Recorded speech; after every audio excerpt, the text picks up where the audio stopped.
Hello, my name is Jason. I'm a registered polysomnographic technologist, sleep tech, and I'm doing my review today of the Philips Respironics Pico.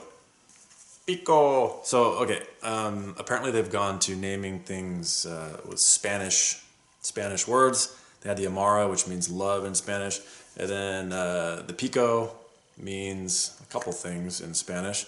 The rep said that it means beak or bill, like a nose, but it also means peak, like as in the top. So like think of companies like Zenith, you know, that make TVs, Zenith being the top, Pinnacle, make golf balls being the top, Pico, like it's the top. We'll see about that. So let's just go over a couple things with this. First of all, the headgear is very nice. I like it, no problems. It's using the hooking system here, the little hook latch, like some of their other masks have used. So one of the things that they're doing, and I say they, I mean the rep for Philips Respironics, is they are comparing this to the Eson, the Fisher-Paykel Eson.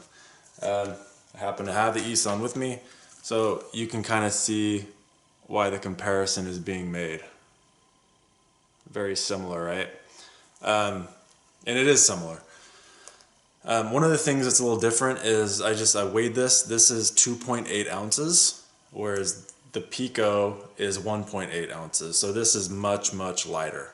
Other than that, a lot of the features are very similar. Again, like you can see this here, it has, you know, a hook latching. This is the Eson.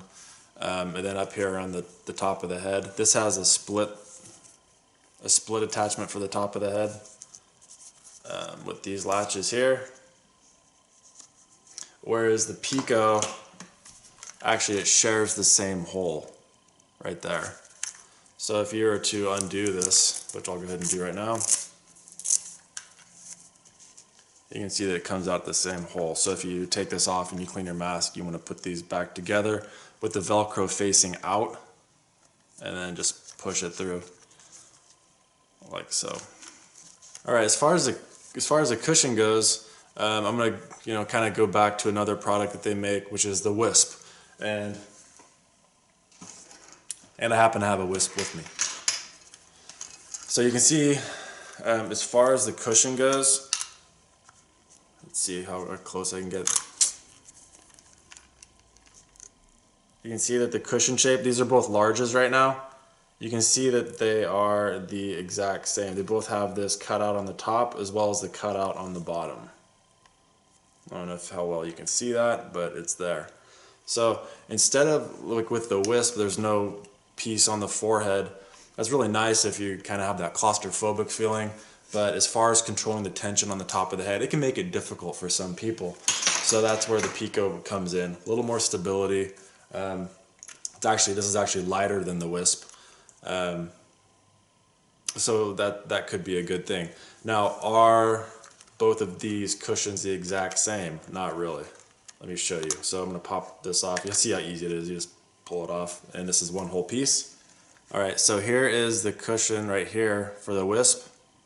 Here is the cushion right here for the Pico.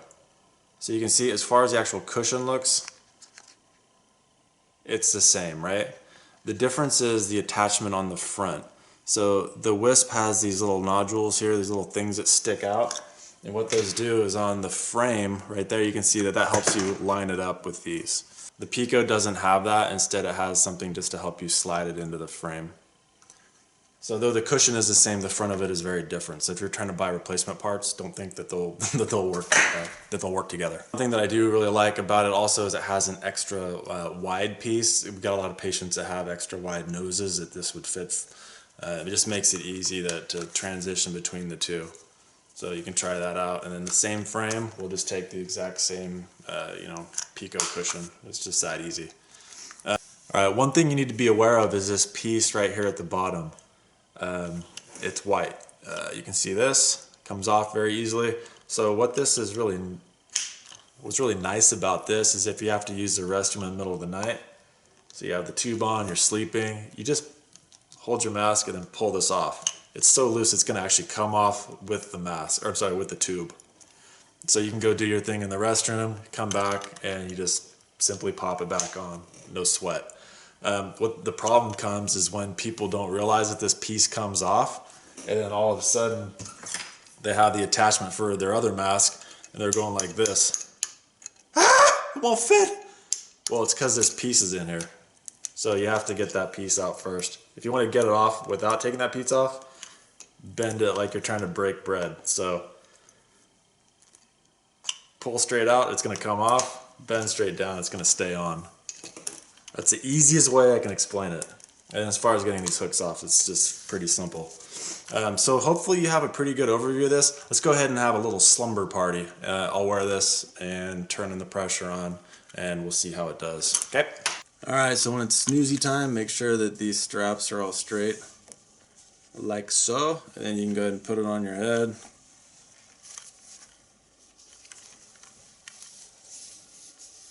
Like so.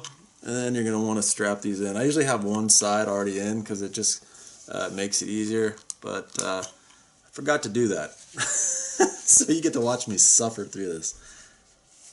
Alright, there it is.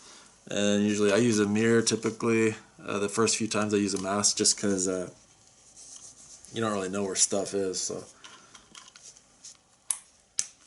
there we go. So as far as tightening the top, I use this. Usually try to go as as loose as you can without having a leak, and then once you get it there, go very slightly tighter. Right now this all feels pretty good. For the top part here, around the bridge of your nose, you want to adjust the top part down for the lower half of the mask is going to be the bottom segment. I'm going to be testing this at 12 centimeters of water pressure. And go.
So that's pretty much it. The Pico from Philips Respironics. In my testing with it of people in the lab, they tended to pick it over the ESON mostly because of the weight. It just felt smaller for them. And that's the only reason I could think of, and only a few people said that. As far as me trying it, I really liked it, again, because it was lighter. I never had a problem with the wisp cushion. Some people have problems with the wisp straps. They'll say that the silicone one will break, and then the cloth one, the cloth fabric, that it's similar to this, they say would tear. This we haven't had any tearing issues, but there's no silicone for it to break. So in that respect, it might be a better mask than the wisp. This is so small and so thin, you don't even realize it's there. But again, the weight is a big thing. And then if you like the wisp cushion, you're going to like the Pico cushion. It's, as far as the way it feels on your face, it's the exact same. So no problems there. As far as how quiet it is, I would say that the ESON is more quiet, but this isn't, I wouldn't say the Pico is loud by any stretch. It is a little louder, but it's quiet, if that makes any sense. I would say it's more comfortable though, just because of the weight, and that's really it. But if you're new to CPAP and you want to try them both out and see which one works best for you. Just because I like something better doesn't mean that you're going to like the same thing. So give it a shot. If you have any questions or comments, go for it. Best way to reach me, you can reach on my forum is freecpapadvice.com/forum. It's free to join. Just join and be a part of the community and help others out with CPAP, learn a few things, teach me a few things. That's it. Hopefully you enjoyed it. Again, freecpapadvice.com. My name is Jason. The link you left to 27. Take care.